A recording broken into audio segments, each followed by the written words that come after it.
This conference will now be recorded. We'll open the meeting for the 25th of January, the special meeting of the Airport Advisory Commission. And we have only one item to discuss, but Lisa, if you would call the roll, please. Juan Kunkel, Present. Mike Espiritu, Present. John Hitchcock, Present. Sean Powell, Matt McDonald. Present. Hey, you have a quorum. All right. Jenna, if you go ahead and lead us through this, and I'll follow up with info.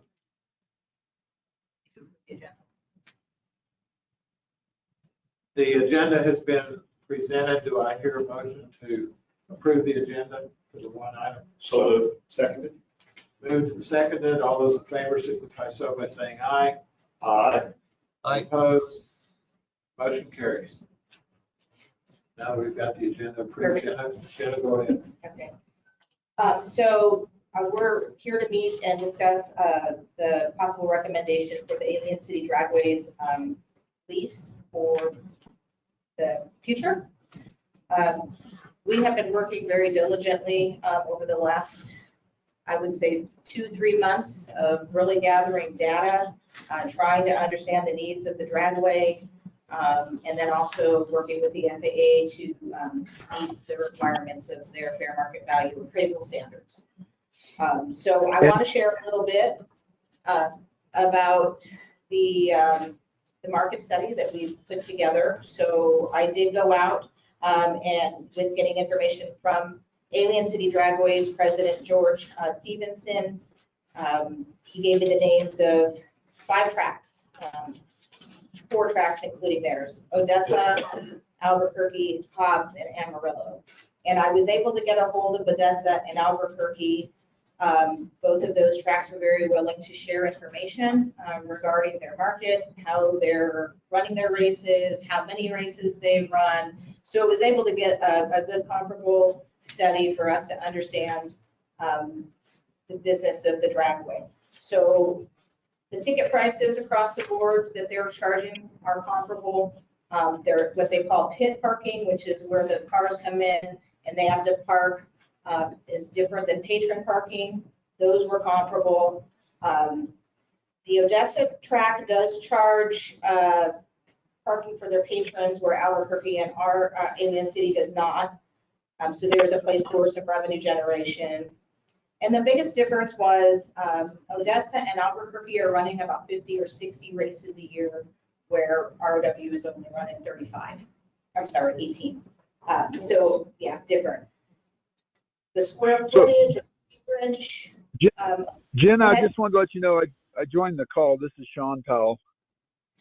Thank you, Sean. Hey, Hess, I'm also here. Who? Oh, okay. Hess. Thank you, Hess. So the other is I looked at the footprint. Odessa and Albuquerque are about 80 acres, where we're 35 acres here. I asked for operational costs and they were willing to share. So the operational costs compared to the gross receipts, Alien City Dragway was within the parameters of the same thing that the other dragways are experiencing right now. They did have an increase in attendance in 2021, just because it was one of the only places people could go, is what they said. So the recovery of the pandemic closed down did spike them a little bit, but they don't see that as a trend for this year necessarily. But they did have a spike in 2021, and that was across the board. But going forward, they've stayed pretty much the same as they were 2019 to 2022. So I just wanted to kind of explain the work that's been going into understanding and how we're coming across and what we've presented to the FAA as well. Another thing that we did is we looked at parcels of land that are sales prices of parcels of land in the last 5 years that are comparable to theirs. Some we took out any that were like way high end versus anything that was way below grade, and came up with an average of sales price on the acreage. And then we were able to classify it by a percentage of capital return. And we listed that, we looked at a 4% capital return and decided that 3.5% was a better assessment. And that is how we came to the number that we presented to the FAA. So with that being said, I would like to go ahead and go into the rent itself. Then the tenant agrees to pay the landlord as a rent the sum of $12,600 and no cents per year. And then annual payable in 12 monthly installments of $1,050. That is for a 5-year lease with a 3% CPI or whatever is greater each annum, so every year. The driveway was acceptable with that amount. It's a tough amount for them to reach, but they are willing to go ahead and go with that rent and that term. With that term, this is where we kind of determine what our termination clauses are, and we've kind of had a standard. I know we're working through some of that with the AAC and legal to change some of this lease agreement and how the boilerplate works, but we're not 100% there yet. So the driveway originally was proposed that they would get the lease, and this is the one you all were presented with, of a termination of 180 days either way. Either party could terminate within 180 days. The driveway came back and asked if we would consider changing that termination clause to read that this lease may be terminated by the city upon a majority vote of the city council, which will become effective 60 days following an affirmative vote. And I can go ahead and, after the meeting, send this over so you have the exact verbiage. I ran this through the legal counsel this morning, and they were okay with that amendment as proposed. What that does is it allows the driveway to be able to come forward and ask for a termination if something were to change in the next 5 years where they would have to conclude business. And then it also allows them the protection of the city council being the deciding factor if the city decides that they want to terminate relationship with the driveway.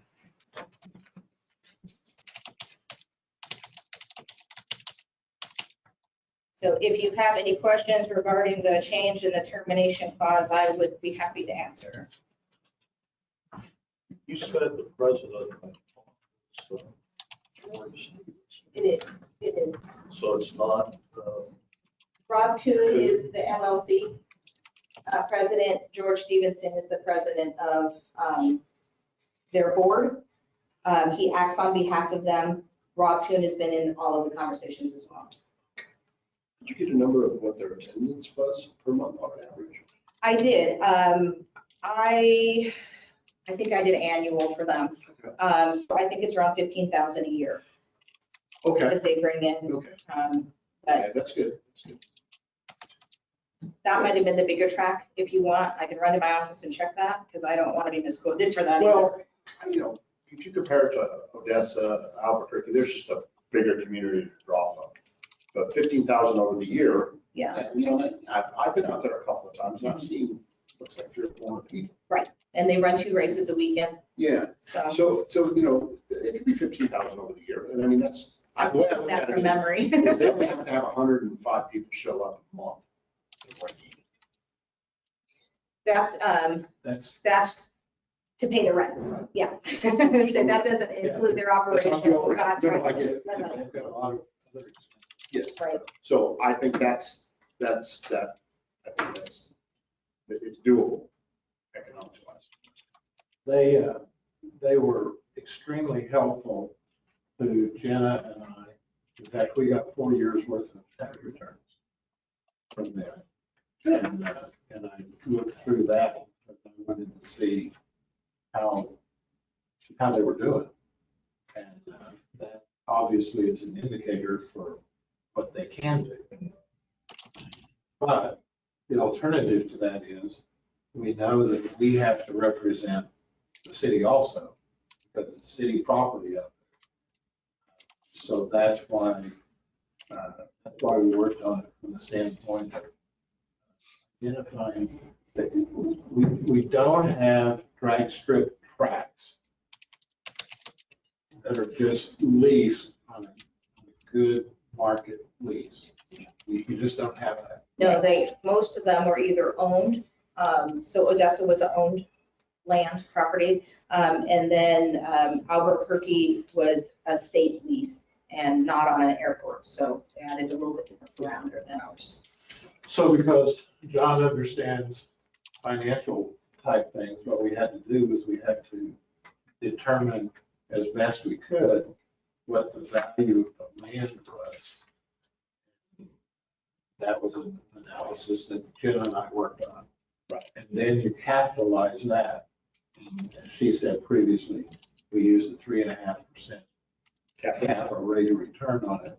In Roswell, you generally have on vacant land, you generally have a cap of low end of 2%. But even on North Main Street, say where MMI owns a bunch of that land, that has buildings on it that they lease the land, those are generally at 6% or less. And so we felt that 3.5% would be a reasonable figure to use as a rate of return. And that's what we used to arrive at the $1,050. I was just looking, when I was looking at just how many, I think they charge $10 to go to it or something. 15. Oh, they raised it. 15. Okay, so I was basing it off of $10, of what I paid last time. $15 per admission. Okay. Were you going to share some corrections to the insurance? Yeah, I'm going to go ahead. The tenant had come back and asked for a waiver of the pollution insurance requirement. And I spoke with them, found out what the chemicals were that they use on the track. And then I have forwarded that on to Hess. And Hess, I'm going to let you report on what your counsel is on that. Hi, can everybody hear me? Can? All right. So currently the track uses a number of different chemicals to facilitate good races. And a number of these chemicals do have some environmental hazards affiliated with them. In particular, some resin they put on their tracks and methanol that they use on the tracks. And if there were a spill, it could be expensive to clean up. And we would be a lot more comfortable, legally speaking, if they were insured for that sort of thing. Now, that said, it's not a requirement under the law, but it's a business practice I advise. So from the legal community at Roswell City Hall, your advice is that we require in the lease that they maintain environmental hazard insurance. Yes, yeah, because at least for one of the materials they're using, that it requires a special cleanup process that can become costly if there were a spill. Do we have an environmental study of what's in the ground there already? It would be, I believe this could be new to our groundwater contamination. Yeah. So we've got 70 years of the Air Force doing Lord knows what out there. So I don't feel, I'm not, spilling some ethanol and some fuels. I know it's not necessarily the best thing, but, have to make sure they protect the stormwater drains very well with the systems. They're responsible for the cleanup. If they want insurance, then they have to have it. If they don't, then it's on them. Right. So let's hear opinions from board members, commission members in reference to what Matt is talking about. Mr. McDonald, do you have an opinion? Well, I didn't hear what the particular chemical was or how hazardous it was, if it's biodegradable or not. It's not biodegradable. It's methanol and a chemical called trachlite. And so I pulled those SDS sheets. I sent them to Hess, and we have sent them to Bear Environmental. That all happened this morning. So I don't have a complete answer back from her yet. I gave her the square footage of the exposure on the track so that we can minimize it. It's not a 35-acre exposure. It's a 1-mile exposure. And so she had a call out On the methanol, there is green gas pollution requirements that may fall with their evaporation. I don't know that she was concerned about that being going into the water. And then also the track bite, that's the concern about the runoff. Even methanol evaporates. It does, but it becomes a gas. And so she said there are green gas parameters that airports, air centers have to follow. That's why we rely on her expertise when we ask, but that, has said that was the best thing for me to do, was to go to to Mary and find out. But I don't have a concrete answer from her yet. This just came to light this morning. So. How would they manage cleaning that up as an ongoing operation? I don't know what they're currently doing.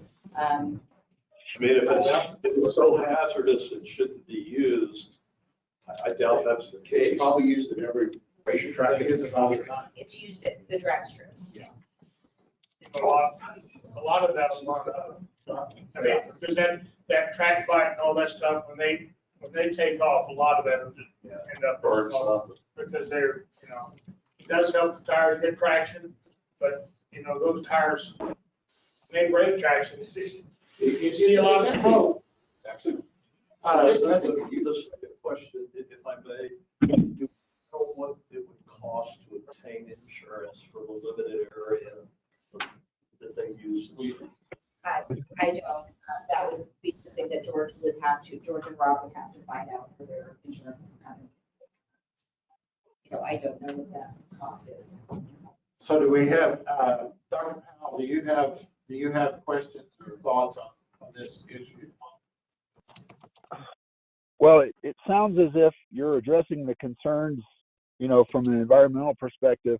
I don't have enough information or knowledge about that to render a decision, about the environmental aspect of it. But I think it's something that we ought to consider, as you are doing there in the room. I guess that's my input for that aspect. Mr. Spiritu, do you have questions or concerns about this? I do not. I think they bring a great flavor to Roswell, New Mexico, and the company that is. And I think they also provide a significant economic impact. I'm fully supportive of us moving forward. Thank you. So, Mr. Attorney, is there a mechanism to move the lease forward, which we'll do tomorrow afternoon at 4 o'clock at legal committee? Is there a mechanism, since we don't have probably ideal information at this point, to move this issue forward, not being able to make a decision right now? Sure, I would just, I'd vote to, if you guys want to send it forward, I'd vote to send it to the legal committee and just note that they need to consider the insurance clause. And Jenna, we may have some more information by tomorrow, by legal committee time. And I'd be willing to make that motion. Okay. Motion's been made. You need to make the motion to get the amendments that you're requiring. Well, yes, but So subject to determination by legal on the environment, we're not in a position So to. let's wait just a second. There, you had a comment. Yeah, I want to say, these individuals have been there for a long time on that base. And I mean, it's been all the money they put back into the facility. And I mean, there's nobody really profiting out of this. And they do, because of our location, we do get an opportunity to have some of the bigger drag shows come through here, because we're, 200 miles from everywhere. And so we have a big draw here from Amarillo to Odessa or wherever, so El Paso, whatever. We have an opportunity for that. So, and they've been a good partner, work with us. And a number of things like bleachers and stuff that the city was going to jump, they went and took them over there. And those guys went and put grease and all that stuff and fixed them. I mean, and these were I bought the bleachers in the legislature. These were $40,000 or $80,000 bleachers. And all they needed was grease, and the city was gonna sell them for scrap. And what other events bring 12,000 people to this community? Other than the UFO museum? You know, and when they come, they usually spend 3 days here. Yeah, this hotel, restaurant. They fill the place up. Yeah, of course. Yeah. Fair enough. So with the discussion that's gone on, what I'd like to do is hear a motion to accept the lease as presented with the reference termination change and the pollution amendment with, if there's additional info provided, that info will go to the legal committee tomorrow afternoon. So moved. Do I hear a second? Okay. First and second, any further discussion? All those in favor signify so by saying aye. Aye. All opposed? No, none opposed. Motion carries. Thank you.